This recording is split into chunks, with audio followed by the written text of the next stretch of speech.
Hi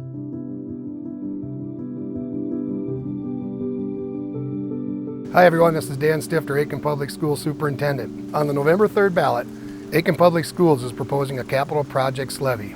Our primary goal for this levy is to help us fund our technology costs and our transportation needs for the district. The levy is a 10-year levy and it will run at $500,000 a year. In our classroom, we utilize a variety of technology pieces. The first being our Promethean or Smart Board. And we use that as an interactive board. We also are one-to-one with iPads. We use an online system, an LMS system called Canvas. So all of our daily assignments, videos, any instructional pieces that we do are also loaded daily for our students at home as well. We can take trips across the world, virtual field trips and things that, some of our students in rural Minnesota wouldn't necessarily have the opportunity to do. Technology allows us to be able to do those things.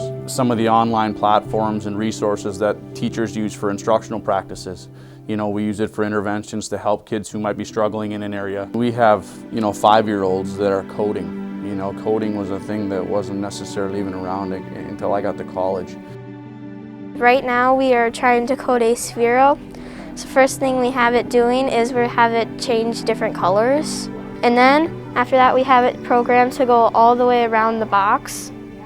And then once it's going around the box, it just stops right in front of us. It's really fun because it helps us kind of learn how to code for science and STEM and stuff like that. The technology department supports over 2,000 devices between computers and iPads.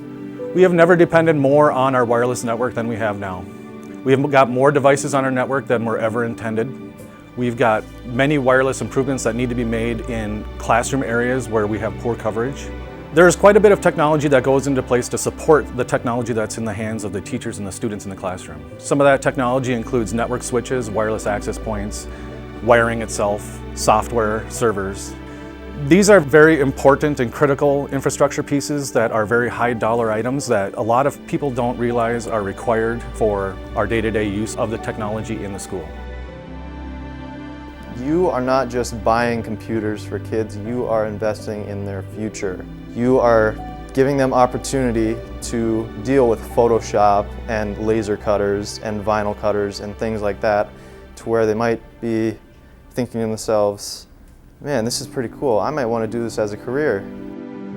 Students that learn how to run the technology that we have here at school can actually go right to work upon graduation. And we want to continue to support our students in being ready for the real world of work. Our superintendent, Mr. Stifter, took it upon himself to look at building the face shields that our staff need for our medical personnel here in town. They were cutting the plastic face shields out with a laser.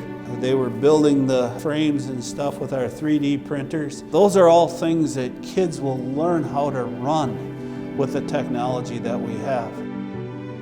We run about 20-25 buses, and they average anywhere from 60 to 100 miles a day. Unfortunately, what's happened in the last 5 or 6 years, we have been unable to purchase a new bus, which puts us in jeopardy of having our buses grounded by the Department of Transportation because of their condition. I would think in 5 years we could be in dire circumstances, and then you're looking at $100,000 per bus, whatever you have to replace.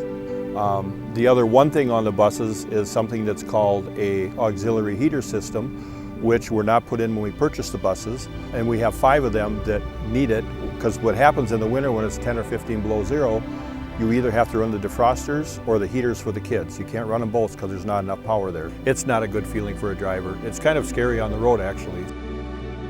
If this levy passes, your taxes will only increase by about $2 a month.